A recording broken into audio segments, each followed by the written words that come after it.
sitting in a special Mini Cooper S called the 60 Years Edition. And many of you have been asking, is the new Mini still a Mini? Now to answer that, I have to go back a bit and look at what made the original Mini so special in the first place. When the car was introduced, the name itself revealed that it was tiny even by the standards back then. The main feature that made it possible was that it had a transverse engine with the gearbox mounted below the engine itself. That meant the engine and the gearbox actually had to share oil, but because of that ingenious design, the car was only 1.2 meters wide, which made it light and economical. Driving the Mini back then primarily meant freedom. You could pack up your things along with your family and drive to the south of France for a nice weekend getaway, and it was just perfect. The thing with driving a classic Mini today is that it all seems kind of funny and quirky. The windscreen wipers don't work really well, the brakes feel like they're made of wood, and the steering is uncomfortably heavy when you're trying to park the car.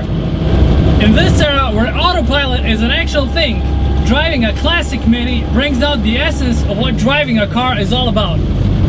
There are absolutely no driver assists, no power steering, no power brakes, nothing. Just you, the steering wheel, and the throttle pedal connected to the engine by a steel cable. So, is the F56 Mini Cooper S still a Mini? The long answer is, it's nothing like the original Mini. It's comfortable, it's quiet, it has all the perks you can wish for. I mean, you have CarPlay, heated seats, LED headlights.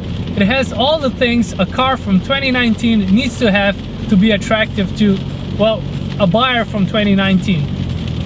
So that said, it's a bit unfair to compare the Mini from 1959 to this Mini from 2019. 6 decades is a lot of time. I mean, the Mini was introduced 10 years before we went to the moon. Think about that for a second. Cars back then were vastly different from the cars of today. Just by looking at the two cars, we can already notice a huge difference. But that's to be expected.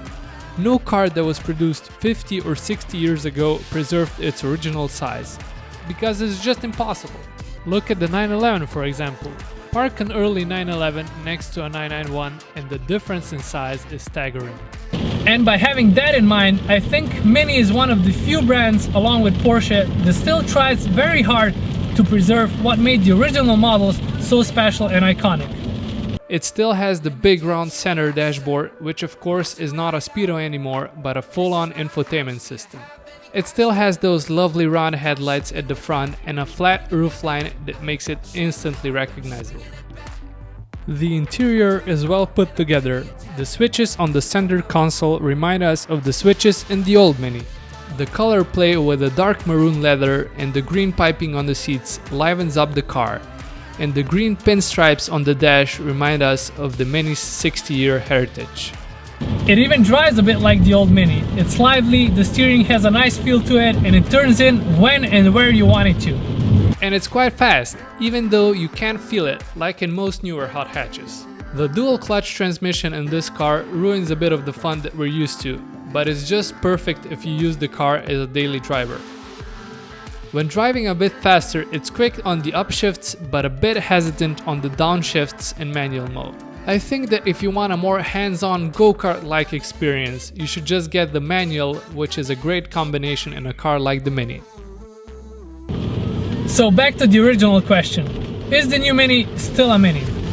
Let me put it this way, it is as Mini as the year 2019 allows it to be. And in my book, that's enough.